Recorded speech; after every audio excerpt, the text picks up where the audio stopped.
Guys, welcome to my channel, Kusina Ilocana. Ngayon ay magluluto tayo ng igado or dinaldalem in Ilocano. Ngayon, ang kakailanganin nating ingredients ay green peas, taba ng baboy, yung atay ng baboy, laman, yung dahon ng laurel, bawang, paminta na durog, yung suka natin, at tsaka asin. Yan guys. Guys, ngayon ay paghaluin natin ang mga ingredients. Paghalo-haluin natin yung atay, yung laman,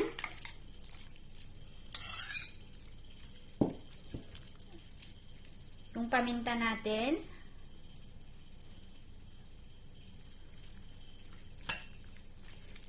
yung mas maraming paminta, mas masarap.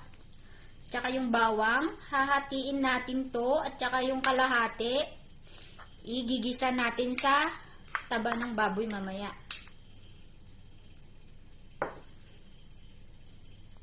Suka. Yan. At saka yung asin.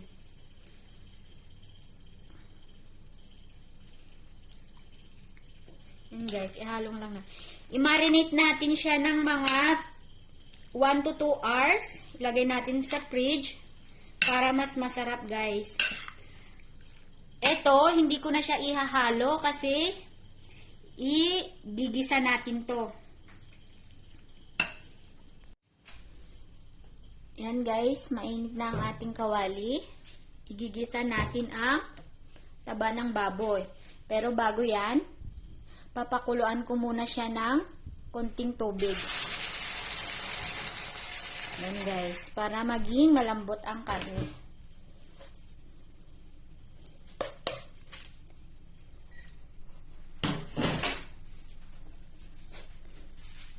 Yan. Pakuluin muna natin siya ng mga ilang minuto hanggang mawala yung tubig.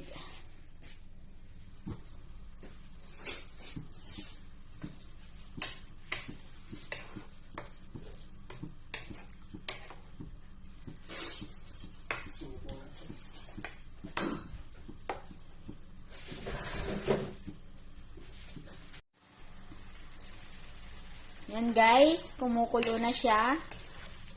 Antayin lang natin mawala yung tubig. Yan. Para maging malambot yung karne natin. Yan.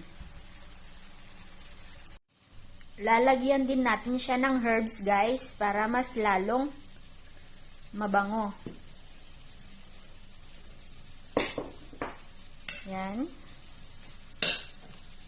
Halo lang natin siya ngayon.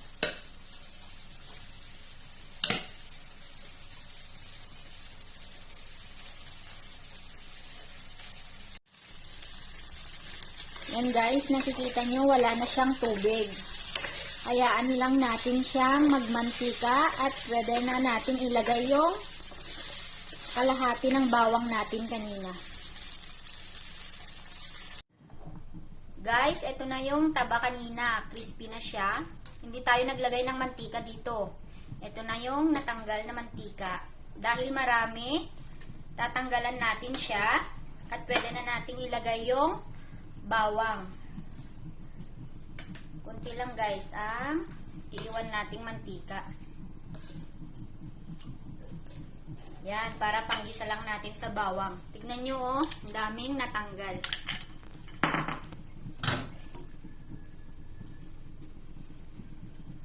Yan, pwede na natin ilagay yung bawang. Yan.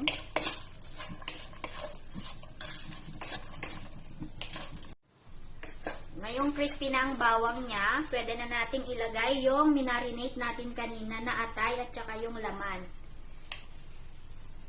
Yan.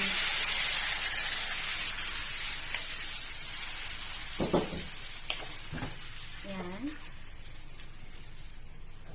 At habang niluluto natin, pwede na nating ilagay yung dahon ng laurel.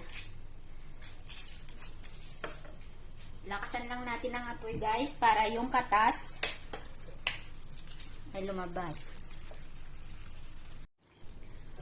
After ng 30 minutes guys, ito na siya. Yan. Lapit na siyang maluto at pwede na natin ilagay yung green peas natin.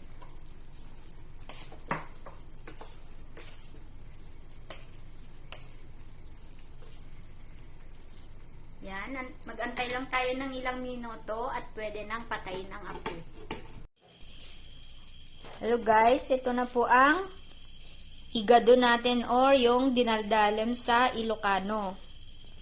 Ready to serve na. Don't forget to like, share, comment, and subscribe na rin sa Kusina Ilocana. Thank you.